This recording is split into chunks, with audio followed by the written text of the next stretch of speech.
Are you ready to go into the kitchen with me and prepare this warm winter squash soup?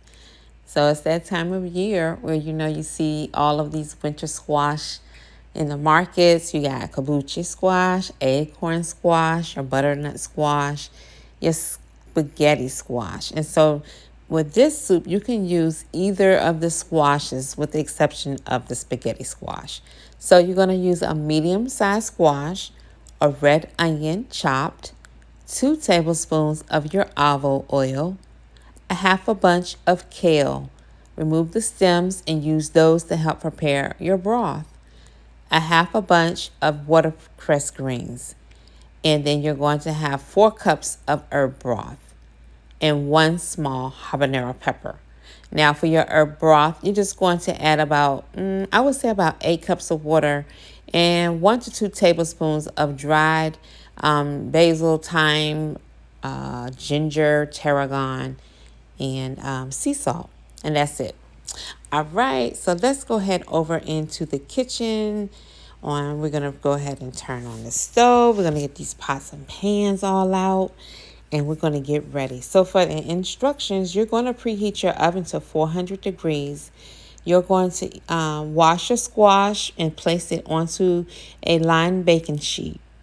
You're going to, in the meantime, you're going to get your pots and your pans out. Place them on top of the stove. You need a medium saucepan. Bring your herb broth, 4 cups, to a boil. You're going to add some more water, some more additional herbs and habanero pepper, and then remove that from the heat. Now you're going to allow your squash to cook for about 45 minutes. So that oven should be warm now, and you go ahead and place your squash in there. Cook it for about 45 minutes, then check it about 30 minutes in and see how it's going. Now, while that squash is, after it cooks and is cooling, you're going to take another saucepan and heat 1 tablespoon of olive oil, and then you're going to add your onions and saute those. Then you're going to add the kale and the watercress greens along with some salt and other seasonings if you want, and then saute that as well. You're going to add a couple of teaspoons of water if necessary, or some broth if you have some extra, just to help get this going. Now, after your kale and your watercress is cooked, you're going to get your squash is finished cooling. Go ahead and open it up. Scoop out all of the insides, the guts, the seeds and everything, and put those to the side, okay? Then you're going to get your blender out. Add to your blender your greens that you cooked along with your broth and that extra, sauce that you made there. You're going to put all of that into your blender and puree that. Blend half of the ingredients at a time in order to blend it well.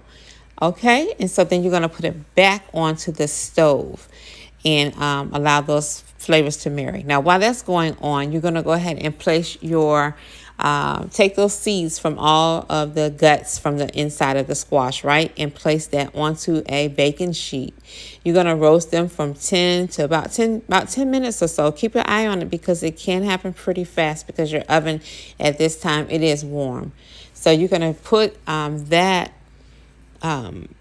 while that's going on, you got your soup going, right? And it's, at this point, you don't really want to cook it because it's already cooked, right? So you just want to simmer it. And so once it's simmered, you can place it in a bowl. If you have some flatbread, this would be a great time to have some flatbread to go with your soup.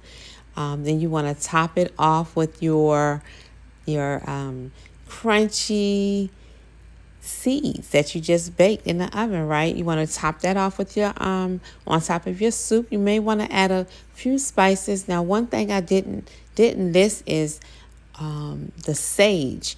Sage makes an excellent partner to top off with your soup. So it's simple, it's easy. I hope you all enjoy it just as much as I did. Make sure you like this video, subscribe to our channel, and follow us if you have not been following us at Alkaline Vegan Girls on YouTube, Facebook, and Instagram.